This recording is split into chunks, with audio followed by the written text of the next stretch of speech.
Capítulo 3. Como saber se você é discípulo? Muitas pessoas dizem ter experimentado a morte de si mesmas e estar vivendo totalmente consagradas a Cristo. Mas Jesus disse: Nem todo aquele que me diz Senhor, Senhor, entrará no reino dos céus, mas apenas aquele que faz a vontade de meu Pai, que está nos céus.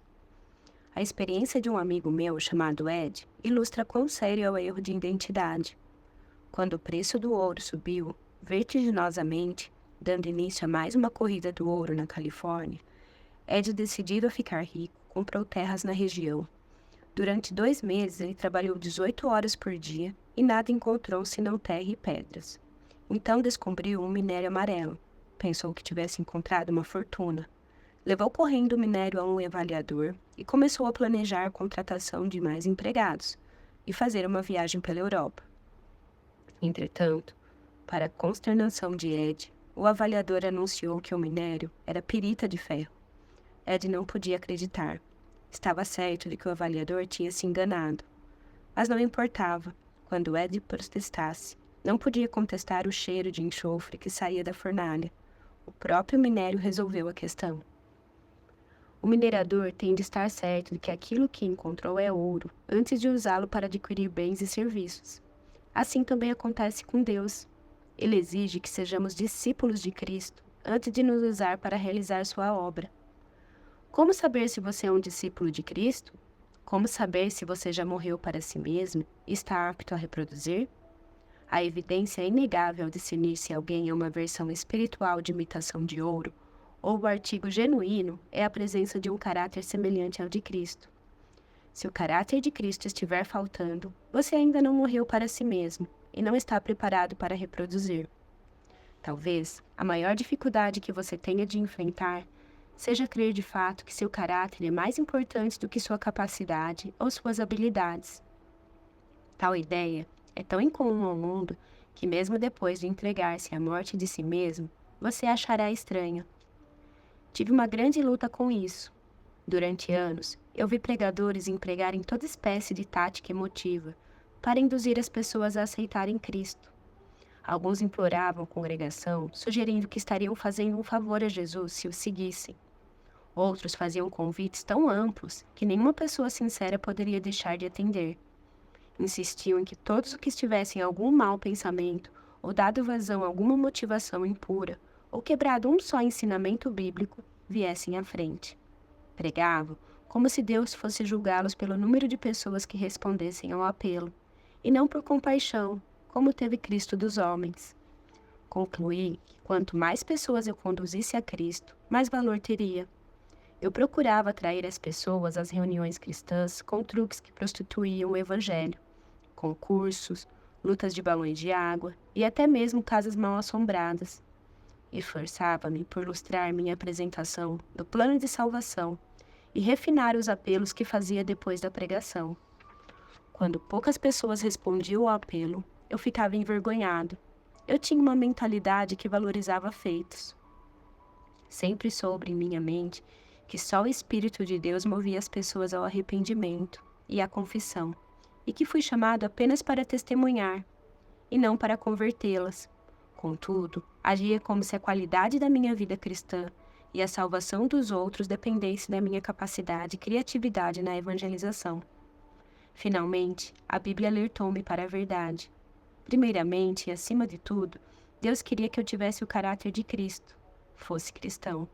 Só então ele operaria por meio de mim para a sua glória. Que revelação paralisante! Eu havia confundido ativismo e a resposta do homem com retidão. Havia substituído a adoração por atividades. De repente, minha segurança nas boas obras foi destruída. A verdade era dolorosamente clara. É necessário ser médico antes de tratar os doentes. É necessário ser advogado antes de advogar. Do mesmo modo, eu teria de ser como Cristo antes de realizar a sua obra. O caráter cristão consiste na união de qualidades mentais e éticas que o capacitem para que vocês vivam de maneira digna de Deus, que o chamou para o seu reino e glória.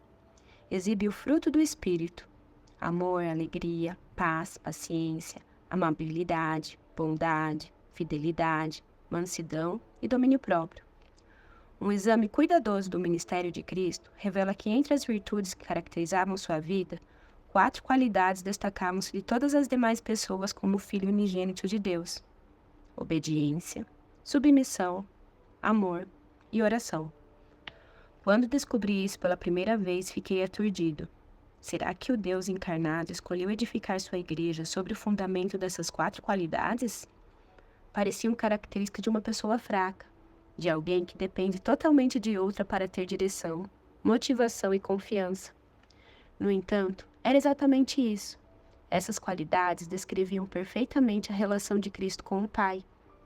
A força de Cristo vinha de uma dependência do Todo-Poderoso, e se eu quisesse ser usado por Deus, minha relação com Ele teria de ser moldada, conforme a do meu Senhor. O caráter cristão é construído por meio de minha disposição, exercício de minha vontade em sujeitar cada aspecto de minha vida à imagem de Cristo. Alguns cristãos têm procurado entrar no nosso ministério, discipulado com a condição de que seus talentos sejam utilizados. Mas tal perspectiva é uma negação da morte de si mesmo e demonstra que seus valores estão distorcidos. A principal ocupação do discípulo deve ser que seu caráter seja construído e multiplicado. Um doutor em filosofia, um mestre em divindade, um assistente social não são necessariamente mais valiosos para uma organização missionária, como é o impacto mundial. Essas pessoas não são tratadas de um modo diferente de como outras são tratadas. Todos nós procuramos fazer discípulos, mas sabemos que isso é impossível sem que sejamos primeiramente discípulos. Precisamos conhecer a Deus antes de torná-lo conhecido. O discípulo emprega qualquer dom, talento que construiu o reino de Deus ou edifique o corpo. Ele confiantemente deixa de exercer habilidades que possam nutrir seu orgulho ou impedir sua maturidade cristã. O enfoque do homem morto para si mesmo é Deus. Ele procura ser como Cristo.